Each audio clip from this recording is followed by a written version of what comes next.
안녕하십니까. 현대투자연구소 송조입니다. 최근 시장 변동성이 확대되면서 투자 심리가 많이 위축되는 분위기입니다. 현재 시장은 작년 3월 19일 코로나 최저점에서 출발해서 금년 1월 11일이었죠. 삼성전자 9천만 주 거래 상투와 함께 유동성 장세가 일단락되었다는 판단인데요. 때문에 지금은 유동성 장세에서 실적 장세로 넘어가기 전 자연스러운 조정 과정으로 해석이 됩니다. 물론 이제 불확실하고 과도 기존 환경이기 때문에 등락폭이 클 수밖에 없는 상황인 것 같습니다. 자, 어차피 수익을 낼 수 있는 장세가 아니기 때문에 당분간은요 공격보다는 방어가 중요할 것 같고요. 특히 실적 장세 대비해서 최적의 포트폴리오를 구성해 나가는 그런 전략이 바람직하지 않을까 생각됩니다. 자, 오늘 방송은 사실 어떤 종목별 강론보다는 총론이라든가 본질적인 차원에서 접근해 보고 싶고요. 아울러서 이제 파동론과 그리고 10년 사이클 분석을 통해서 앞으로 장세 시나리오에 대해서 한번 살펴보도록 하겠습니다. 또한 이제 현대차, 삼성전자 전략을 중심으로 진행을 해보도록 하겠습니다. 올해 같은 경우는 이제 삼성전자 대비, 삼성전자가 나쁘다는 건 아니고요. 삼성전자 대비 현대차가 수익률 차원에서 훨씬 낫지 않을까 생각이 되는데, 투자하시는데 참고해 보시기 바랍니다. 보시는 화면은 이제 우라카미 구조의 장세 4단계 그리고 엘리어트 파동 이론과 같이 제가 편집을 했습니다. 제가 만든 이론 중에서 나름대로 자부하는 이론인데요. 투자하시는데도 많은 도움이 되셨으면 합니다. 우라카미 구조는 이제 장세가 4가지 패턴에 의해서 계속해서 순환 반복된다고 하죠. 유동성 장세 다음에 이제 실적 장세, 실적 장세 다음에 이제 역금융 장세, 역금융 장세 다음에 다시 역실적 장세, 또 역실적 장세 다음에는 다시 유동성 장세, 이렇게 4가지 이제 장세가 순환한다고 했고요. 엘리어트 파동 이론은 이제 파동론만 본다면 이제 상승 5파와 하락 3파로 구성이 된다고 봅니다. 근데 제가 우라카미 구조의 장세 4단계하고 그 다음에 이제 엘리어트 파동 이론을 같이 한번 이제 접목을 시켰다고 할까요? 해봤더니 나름대로 굉장히 근거 있는 어떤 논리가 만들어진 것 같습니다. 이건 제가 대략적으로 한 15년 정도 전쯤에 만든 이론인데요. 지금도 제가 이제 많이 활용을 하는 대표적인 이론 중에 하나입니다. 자, 먼저 파동론과 이제 장세 4단계를 같이 보셔야 됩니다. 1파동의 출발점은 코로나 최저점이었죠. 작년 3월 19일, 당시에 이제 코스피도 그렇고 코스닥도 그렇고 종목들도 대체적으로 3월 19일이 다 바닥이었습니다. 자, 그래서 작년 3월 19일서부터 금년도 1월 11일이었죠. 1월 11일 최고점이 삼성전자가 이제 9천만 주 거래 상투가 터진 시점이었어요. 거기까지를 제가 이제 유동성 장세로 이제 전개를 한 거죠. 전개가 아니라 이제 정의를 한 거죠. 그리고 1파동 같은 경우는 심리적으로 보게 되면 이제 야성이 지배하는 장세로 보는 거죠. 제가 당시에 작년 같은 경우 이제 야성적 충동 이런 얘기 많이 했죠. 1파동, 특히 이제 유동성 장세를 우리가 이성적으로 접근하게 되면 수익률이 굉장히 이제 처질 수밖에 없습니다. 자, 하여튼 야성성이 지배하는 유동성 장세가 나름대로 일단락 되었다는 판단이고요. 자, 그리고 1월 11일 이후서부터 이제 조정 2파동 과정이라 부른 거죠. 그동안 오른 거에 따른 이제 자율 반락이라고 할까요? 자연스러운 어떤 조정이라 부르는데, 최근 이제 등락이 굉장히 크고, 또 주가가 한번 빠질 때는 100포인트 가까이 빠지고 하다 보니까, 전문가들 사이에서도 자꾸 이제 비관론이 많이 나오는 것 같습니다. 그런데 여러분 한번 잘 생각해 보세요. 오르는 추세 상승 주식에 상투를 맞추는 것은 굉장히 어려운 일입니다. 물론 제 얘기가 틀릴 수도 있겠지만요. 역으로 따진다면 고점을 맞추는 게 이제 시장이 끝났다, 이런 논리로 접근하는 것이 제가 보기에는 더 신뢰도가 떨어질 수밖에 없어요. 그러니까 조정기를 통해서 오히려 우리가 좀 더 자신감을 확보할 수 있는 그런 어떤 계기가 됐으면 하지 않나 싶고요. 자, 아울러서 한 말씀 더 드린다면, 만약에 조정 2파동이 호재 속에서 진행된다면 조정이 더 깊어질 수밖에 없어요. 호재가 진행되게 되면 이제 사실 물량이 꼬인다 그럴까요? 그 내용은 좀 더 복잡하기 때문에 나중에 또 기회가 되면 말씀드리고, 악재가 지배하는 게 좋죠. 악재를 통해서 매도 세력이 좀 많이 이탈이 됩니다. 수급적 변화가 와야 돼요. 좀 더 사족을 단다면 얘기가 좀 길어지네요. 우리가 이제 유동성 장세는 어떻습니까? 우리가 매매 주체별로 보게 되면 철저하게 개인들이 지배를 했죠. 그런데 최근에 보면은 개인들이 매도하고 외국인이라든가 기관이 지금 순매수 전환되는 경우가 많거든요. 실적 장세는 사실 개인적인 추론인데, 개인들이 지배하기보다는 외국인이 지배할 가능성이 높다. 지금 이제 백신 접종이 시작되면서 경기 회복에 따른 기대감이 굉장히 많거든요. 그러다 보니까 위험 자산 중에 하나인 이머징 마켓 쪽으로 자금이 이전할 가능성이 좀 높지 않을까 생각됩니다. 기관 같은 경우는 지금 이제 연기금은 계속해서 24조인가요? 더 팔 수밖에 없다고 그러고, 기관은 돈이 없어요. 사실 기관 역할은 굉장히 상당 부분 축소될 수밖에 없지 않나 생각됩니다. 자, 두 번째는 이제 그 조정 2파동 이후에 이제 3파동이죠. 조정 2파동 같은 경우가 이제 그 빠르면 조정 2파동 이후 3파동 실적 장세는 빠르면 3월 늦어도 4월이라고 말씀드렸어요. 저도 뭐 뭐라고 딱 그 정의하기 힘든데 그걸 맞출 수 있는 영역은 아니죠. 여하튼간에 빠르면 3월, 늦어도 4월서부터는 본격적인 실적 장세 가능성이 높은데 앞서도 이제 강조한 바와 같이 실적 장세는 이성이 지배를 합니다. 철저하게 펀더멘탈, 특히 실적이 굉장히 중요합니다.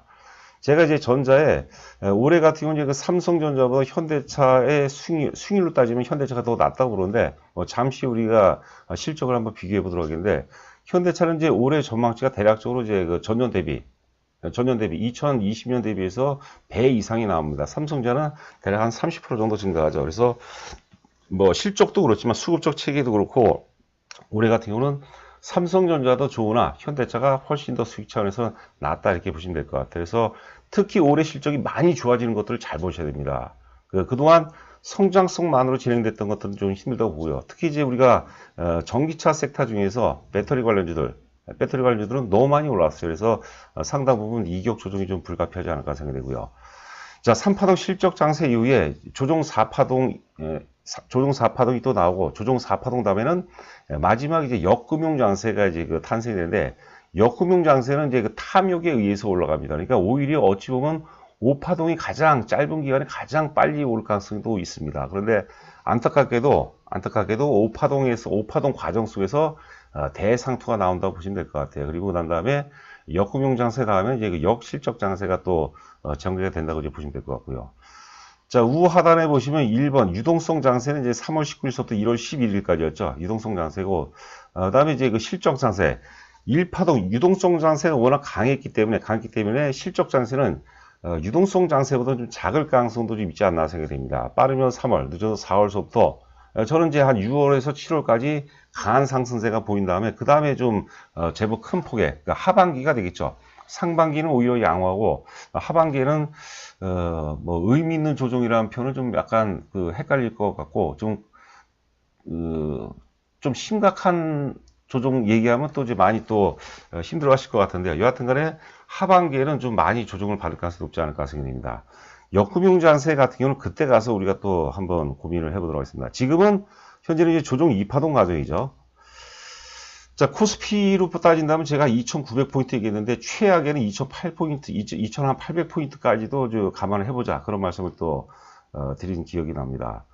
보시는 화면은 이제 우리가 10년 파동이에요. 10년 주글러 파동 혹은 우리가 이제 설비 투자 사이클이라고 하거든요. 참고로 이제 5년 주기 파동은 키친 사이클이라고요. 재고 자산 사이클. 60년 주기 사이클도 있습니다. 우리가 콘트라티에프, 러시아 경제학자 콘트라티에프라는 이제 그 학자가 만든 파동인데 그것도 나름대로 의미가 있어요. 보통 60년 주기 혹은 100년 주기까지 하는데 4차 산업혁명이라는 게 사실 60년 혹은 100년 주기 사이클을 보시면 될 것 같아요. 지금은 사실 그 설비 투자 사이클하고 그 다음에 콘트라티에프 사이클하고 같은 상승 신호를 이제 보인다고 보시면 될 것 같아요. 제가 이 내용은 어떤 분들은 좀 별거 아닌 거로 느낄 수 있겠지만 저는 이 논리를 발견하고 굉장히 깜짝 놀랐어요. 그리고 아직까지는 잘 맞았던 것 같아요. 보시게 되면 10년 파동입니다. 1989년도에 제 기억으로는 1004포인트, 코스피가 장중 최고점이 1004포인트였어요. 그리고 1989년도에서 최고점에서 정확히 10년을 적용하게 되면 어떻습니까? 89년이 포함이 되니까 1998년이 되겠죠. 1997년도에 IMF 터지고 1998년이 주가 최저점이었어요. 정확히 10년 만에 주가가 상승세로 전환했죠. 자, 그렇다면 1998년에서 정확히 10년이 되는 해가 언제입니까? 98년에서 2007년이 되겠죠. 2007년도 11월 달에 서프라임 모기지발 악재가 터집니다. 그리고 2007년서부터 또 2017년도가 최고점이었어요. 2007년도 고점 이후에 10년 후가 언제입니까? 2016년이었죠. 근데 이제 이 코스피 월봉인데요. 코스피 월봉이 안 빠졌어요. 안 빠진 이유가 뭐냐면 당시 삼성전자가 많이 올라왔어요. 현대차도 좀 오르고. 그래서 지수는 좀 적당히 빠지진 않았는데 여러분들 반드시 포스코라든가 조선, 철강, 기계, 화학 이런 소재 산업재를 잘 보시면 2007년도 고점이 엄청나게 많이 빠졌습니다. 그래서 사이클 상공은 정확히 맞아요. 반드시 포스코 정도만 참고하시면 될 것 같아요. 2007년도에 정확히 고점 찍고 10년 동안 빠졌습니다. 그리고 정확히 정확히 10년을 빠지고 난 다음에 오르는 거거든요. 그러니까 의미가 있는 파동이라고 봐야 되겠고. 자, 그렇다면 이제 조정 파동이 2007년서부터 2016년이니까 상승 파동은 2016년서부터 10년을 적용해야 되겠죠. 그럼 같은 논리라면 2025년이 고점이 될 가능성이 높지 않을까 생각이 됩니다.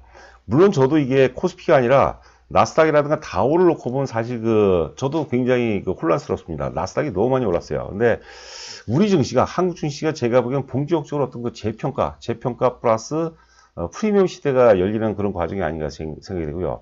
아울러서 또 이제 사족을 단다면, 우리나라, 대한민국의 어떤 자산 소유 구조를 보면은 여전히 부동산 비중이 절대적인 것 같아요. 거의 뭐 70%대 중후반이라고 하거든요.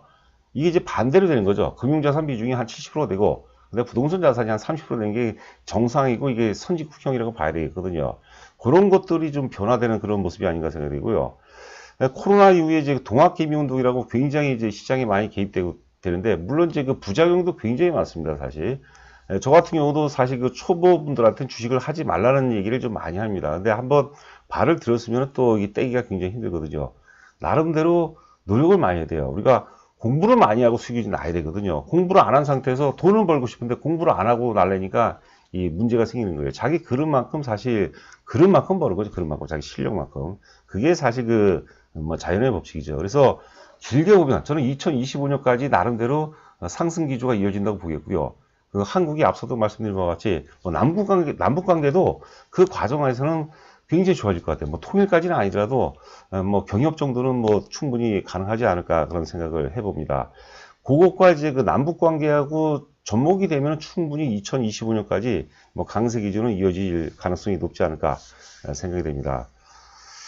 자, 하여튼 2010년이 이제 특히 2010년 알파고가 등장한 거죠. 알파고가 등장한 해고 제가 또 4차 산업혁명의 출발점을 어떤 뭐 학자라든가 뭐 다수 의견들이 많지만 저는 개인적으로 2016년서부터 4차 산업혁명이 시작됐다. 이 혁명은 10년까지 가는 파동이라고 제가 많이 말씀드린 바가 있습니다. 자, 이번에 이제 실적 장세죠. 실적 장세에서 과연 이제 영웅이 어떤 것이 될 것이냐. 앞서도 말씀드린 것처럼 실적입니다. 실적 장세는 말 그대로 이성에 의해서, 실적에 의해서, 펀더멘털에 의해서 가는 장세를 보시면 될 것 같고요. 유동성 장세 과정 속에서 실물 경제하고 자산시장 간에 너무 많은 간격이 벌어졌어요. 조정 2파동을 통해서 그 간격이 좁혀지는 그런 과정이라고 이제 보는 거거든요. 자, 하여튼 각설하고, 자, 왼쪽이 이제 현대차입니다. 현대차. 작년 영업이익이 2조 7천억에서 올해 예상 영업이익이 최근 보고서, 대신유권 보고서인데 7조 한 5천억, 7조 4,900억을 전망하고 있는데요. 6조만 되더라도 영업이익이, 6조만 하더라도, 올해 6조만 하더라도 영업이익이 배가 되는 거죠. 그러면 주가는 뭐 무조건 100% 간다는 건 아니지만 100% 혹은 그 이상 갈 수도 있다고 이제 보는 거죠. 작년에 2020년 장세를 회고해보면 제일 많이 오른 종목군들이 뭡니까? 대표적으로 카카오 같은 게 많이 올라요. 카카오 실적이 굉장히 좋았죠. 그렇죠? 그 다음에 또 삼성 SDI 같은 경우 실적이 굉장히 좋았습니다. 삼성 바이오로직스 무지하게 좋았죠. 이런 것들이 다 100% 혹은 그 이상 올라갔거든요. 주식에서 주식의 큰 산이자 주식의 어떤 시세의 지향점은 결국은 실적입니다. EPS죠. 주당 순이익이죠. 명심하고 또 명심해야 될 겁니다. 제가 작년 같은 경우 1월 11일 전까지는 야성성을 많이 해드렸다면 올해 같은 경우는 이제 이성입니다. 합리적 이성에 의해서 가는 장세다. 그렇기 때문에 개인보다는 외국이라든가 기관에 좀 힘이 있다면 기관이 주도하는 장세가 될 가능성에 우리가 좀 초점을 맞춰야 되지 않을까 생각됩니다. 자, 삼성전자, 현대차가 2조 7천억에서 7조 한 4천억 정도 예상이 되는데 영업이 100% 이상이 예상이 되는데 삼성전자는 작년에 35조, 한 36조에서 올해 예상이 49조 정도 나오거든요. 대략 한 30% 정도 증가하는데 그렇기 때문에 영업이익 증가율로 따진다면 현대차가 더 낫다. 자, 그리고 이제 수급적 관계도 마찬가지라고 보는 거죠. 자, 삼성전자 월봉 차트가 되겠는데, 여하튼간에 작년 11월 달에 이제 역사 고점, 당시에 이제 보통주 기준입니다. 62,800원을 돌파해서 역사 고점을 돌파하고 1개월, 11월, 12월, 1월까지 보통 3개월 오르면은 조정받는 게 일반적이에요. 그래서 96,800원 고점 이후에 지금 조정 과정이라고 보는 거고, 그 다음에 이제 현대차 같은 역사적 고점을 요번에 애플과 뭐 사실 사업 파트너 관련해서 애플카 이슈 관련해서 역사적 고점 살짝 돌파했어요. 28만 9천원.